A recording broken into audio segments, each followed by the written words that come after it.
Kakantahan natin si BBM. Bagong Pilipinas, ang kapal ng mukha. Walang prinsipyo, walang isang salita. Kaibigan nyo, kaibigan ko, siya si BBM Tambalos-los. Bongbong Marcos bangag noon. Ngayong presidente na, bangag natin ang presidente. Ang taong naniniwala sa sabi-sabi ay walang bait sa sarili. Hoy, wag ninyong abusuhin si Duterte. Ano ang pinainom ninyong gamot? Bakit niya ito nasabi? Hindi totoo na adik si Marcos pero hindi ko siya masisi. Siyempre nasasaktan siya kasi pinapasok ang ICC. At ito namang iba sinasamantala na buhay pa si Duterte. Inuutusan na mag-iingay ang dating presidente para ma-promote lang ang sarili. Hindi naman ganyan mag-react si Duterte dati. Kaya feeling ko parang may scripted na nangyayari.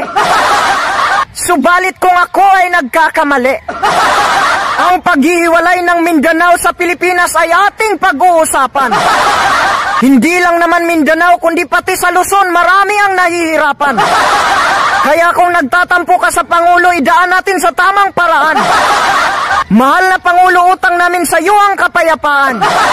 Ngunit ang ginagawa mong akba ngayon ay magdudulot ng kaguluhan. Tandaan mo, ang kapatid ay kapatid. At ang kapatid kapag nagkakamali, ito ay tinuturuan. Bagkus ito hindi sinasaktan.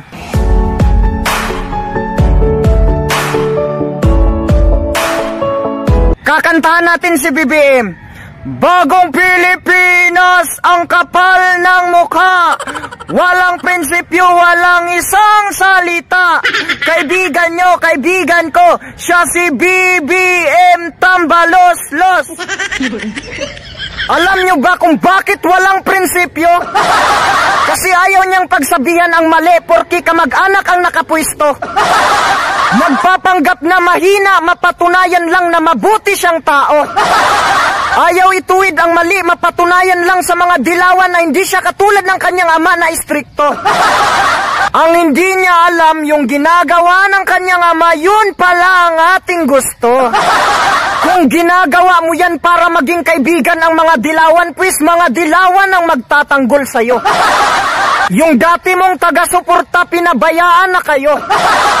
Alam nyo ba kung bakit walang isang salita? Kasi binatikos ka lang ni Duterte, pinapasok mo na kaagad ang ICC.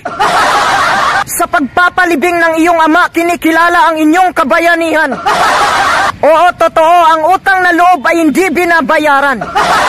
Ngunit ang sino mang hindi marunong lumingon sa pinanggalingan ay hindi makakarating sa paruroonan.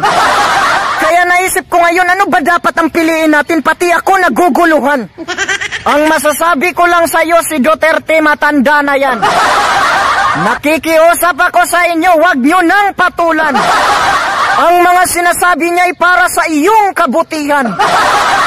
Ang mga oras niya ay nabibilang.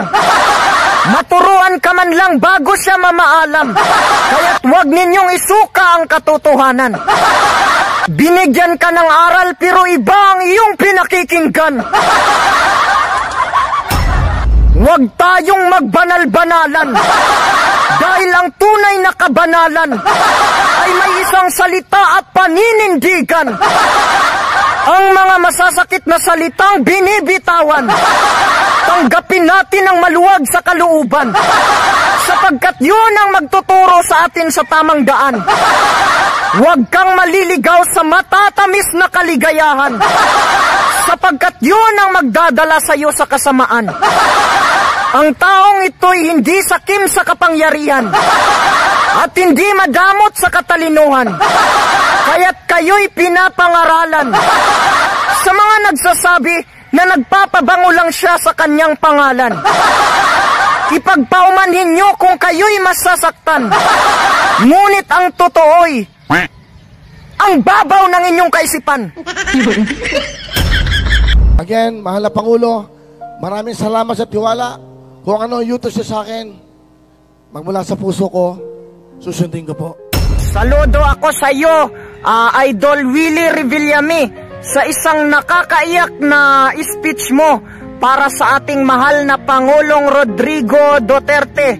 Yun naman talaga ang tawag natin sa kanya kasi hindi natin maaalis sa ating mga puso ang pagmamahal natin sa kanya bilang ang ating pinakamamahal na Pangulo ng Republika ng Pilipinas. Hindi ko inaakala, Kuya Willie, na ang isang mabait na katulad mo ay makipagkasundo sa isang matapang na Duterte. Siguro ramdam mo talaga ang kanyang pagiging mabuti. Handa siyang sirain ang kanyang karangalan, maipagtanggol lang ang karamihan.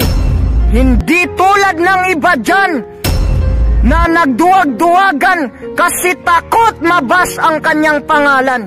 Naiiyak ako sa talumpati mo, Kuya Will. Kaya ngayon, iaalay ko ang awiting ito para sa ating mahal na Pangulo.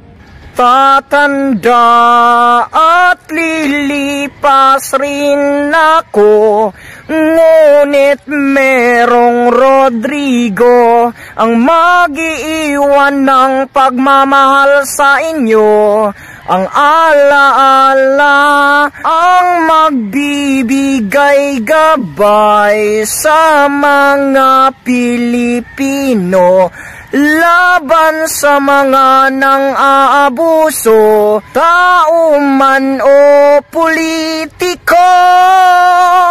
Tatanda at lilipas rin ako, ngunit merong Rodrigo ang mag-iiwan ng pagmamahal sa inyo.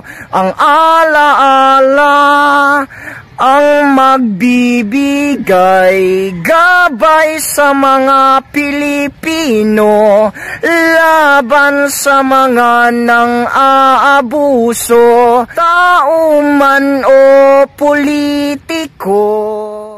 Ang bayan ko'y tanging ikaw, Pilipinas kong mahal, ang puso ko